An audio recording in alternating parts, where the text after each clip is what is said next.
Hey, and welcome back to Slick Willy Fly. So what are we doing today? We're doing a salty bunny. This is a fly that I don't even remember how we came up with this. I believe that this was just a creation on a day where we probably were running out of materials and we just needed to tie something. And this ended up working great. It's super cheap to tie. It's sparse, sinks good. The dumbbell eyes are so that it rides hook up. And let's jump in. Let's just do it. So what am I putting in the hook? In the vise, I'm sorry. It's a size 2 saltwater hook. It's got a good wide gap, as you can see. I'm going to go ahead and start a little bit of 100 denier, because I like to be able to crank. Now I've pre-prepped a little bit of rabbit zonker, and I've pre-prepped a little bit of Arctic fox, just to make this go quicker. And now I'm going to go ahead and attach my dumbbell eyes. I'm using size small, because it's not about sinking. This particular fly is a very shallow water fly. You know, this is a fly that'll work great in pretty much all the Gulf Coast states, up in the mangrove estuaries, snook, redfish, sea trout, tarpon. If I was targeting tarpon, I probably would pick a bigger hook. So I'm just gonna put, I don't know, 8 or 10 wraps in both directions. And then I'm gonna put a little bit of super glue, plenty. Give it a couple more wraps just to push that super glue deep. And now a couple of figure 8s, which will really lock it. And we go right in on this fly.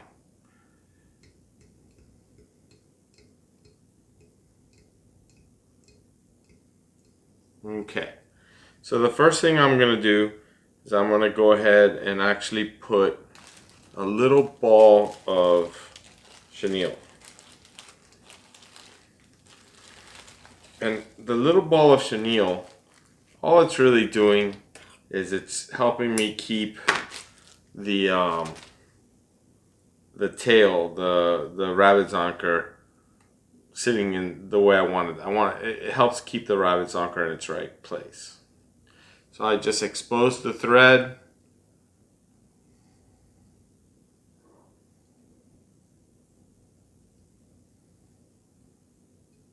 And now I lock in the thread that I exposed.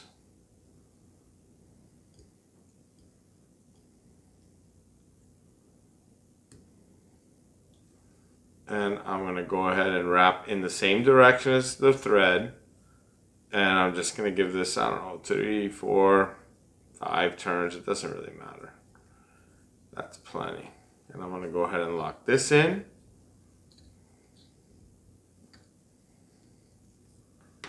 And we can trim away the chenille. So then I'm going to take a piece of crystal flash. And you got to remember, because of the dumbbell eyes, this is going to ride hook up. So while I do want this crystal flash to end up on the side of the hook, if it's going to ride a little off of, you know, exactly in the side, it has to ride towards the hook. I'm not super concerned about the overall length right now, because I am going to trim this. I go ahead and I place it on there, then I divide it up, making sure I like where it's sitting, and I do, and then I just get it on there nice and hard. Perfect. And like I said before, I'm not worried about trimming or opening up loops or anything right now. Right now it's just about getting it on there. So the zonker, this is actually how my fly is going to swim. So the Zonker tail, you have to think about how long do you want the tail. And wherever you want the tail, that's where you're going to actually poke it through the hook. So right now I'm going to take the hook out of the vise.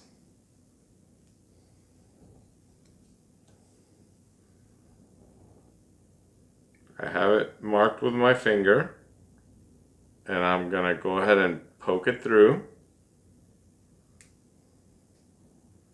Just like that. Just like that. Now remember, this fly is going to keel hook up. So it's important that you keep that in mind when you're placing your Zonker, so that you actually position it the way it's going to swim correctly. So then I just capture the remaining Zonker, just like that. And now I could turn my hook around again.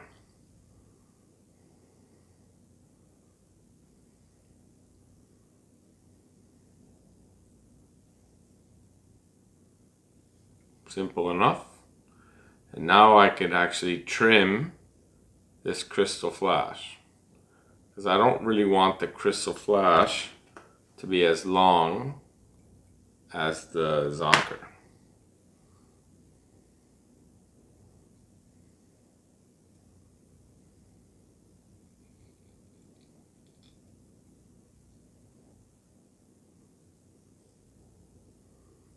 But I do want it to sit on either side of the hook, just like that. Nice. Now I pre-prepped a little bit of Arctic Fox. So what I'm going to do is I'm going to make a dubbing loop.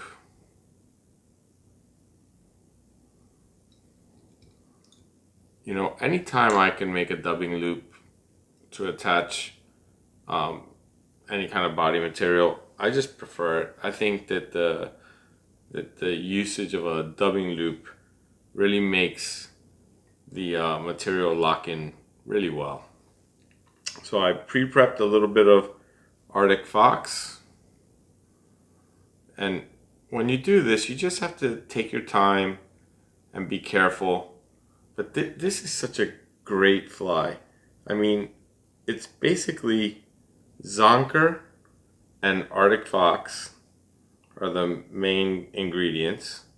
Yes, I have a little bit of flash, and I have a little bit of rubber legs, but that's pretty much it. So I put my piece of Arctic Fox in the dubbing loop, and now I use my fingers just to tease it out, because I really do want this to be a sparse fly.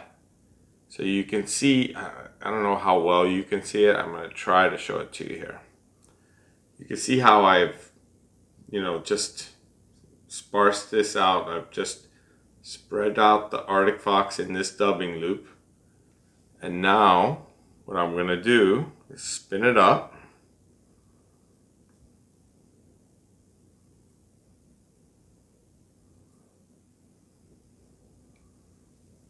Just like that.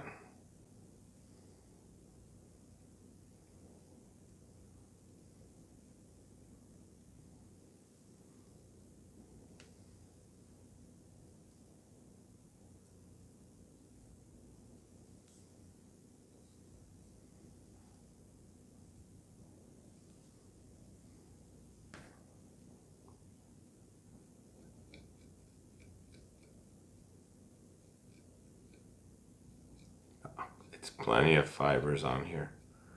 Alright, so I'm going to go ahead and use my rotary function. Again, I'm going in the same direction as the thread, and I'm going to stroke everything back. This is a fly that it's one of these flies that I don't know how we started making this. We probably just were short on materials one day and just had to have something. We had to have something we can cast, and we just threw this thing together and it just did the job, did the trick. So I'm basically just bringing this up to the dumbbell eyes, and once I get it to the dumbbell eyes like I have now, I'm going to go ahead and take out some of these long fibers that are in there. Now I go ahead and bring down my thread.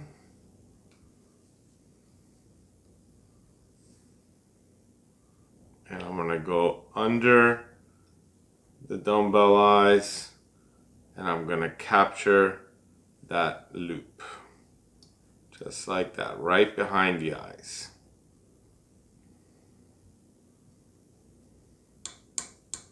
And once I feel good that it's captured, and I do feel good that it's captured, I can trim it away. Just like that. Notice that I did not cut on the same side as the bobbin. Just going to take away some of these fibers that are going the wrong way. Again, I'm going to try and stroke everything back, making sure that this is nice and secured, just like it is. And I'll bring it under again. And now I'm going to go ahead and tie this off and put a whip finish in it.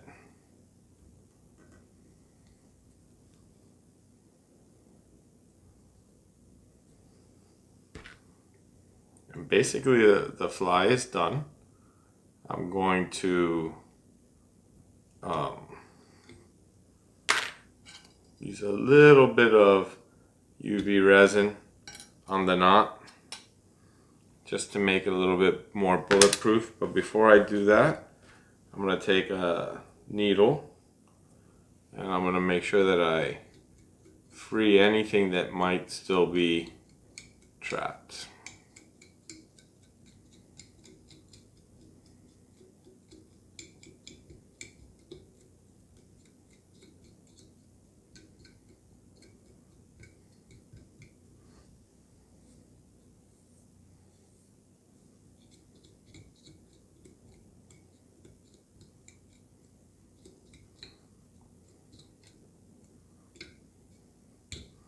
It's a cool fly. You know, in the water, the rabbit zonker has a lot of action. Looks great in the water. And the Arctic fox does also. And by doing it this way, the fox it's not really thick on here. It's pretty sparse. So it's just gonna swim good and sink good, and it's just gonna be perfect. So I'm gonna get a tiny bit of UV resin.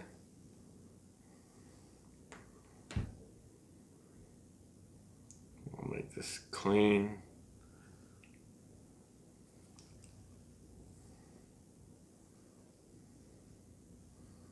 What I like to do is I have this little hair clip, which is breaking, but it'll work for today. And I just clip everything out of my way.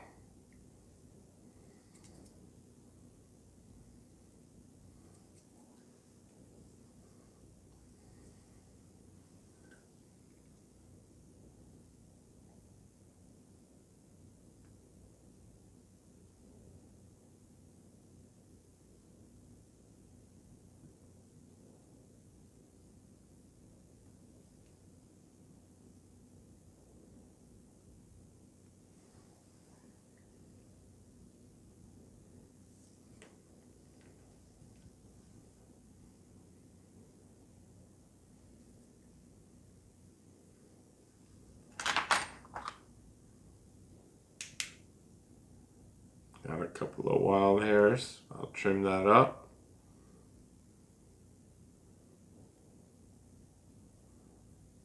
Well, now this fly is basically bulletproof.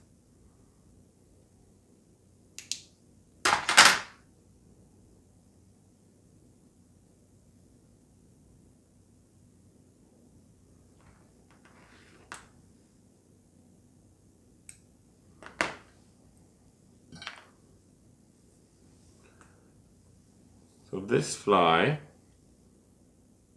I think here, this fly is going to swim just like this. A couple of little tips. If you make this fly and you decide that the zonker tail is too long, all you do is come in. I can show you.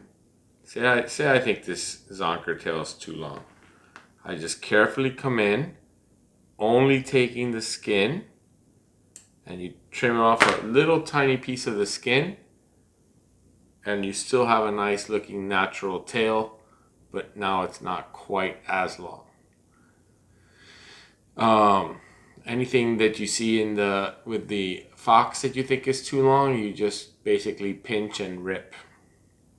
But you know, any color combo, you can do this in chartreuse, you can do this in white and red, black and purple. They all work great. It's a great little fly, and yeah, I hope you enjoyed it. Don't forget to hit the like and subscribe. I promise you, this fly right here, easy to cast, in size 2. It's perfect for snook, redfish. Yeah, if I knew that I was chasing tarpon, I'd definitely put this on a bigger hook. But yeah, this is a great fly. So thank you for watching, and hope you enjoyed the video, and good luck catching. See you on the next video.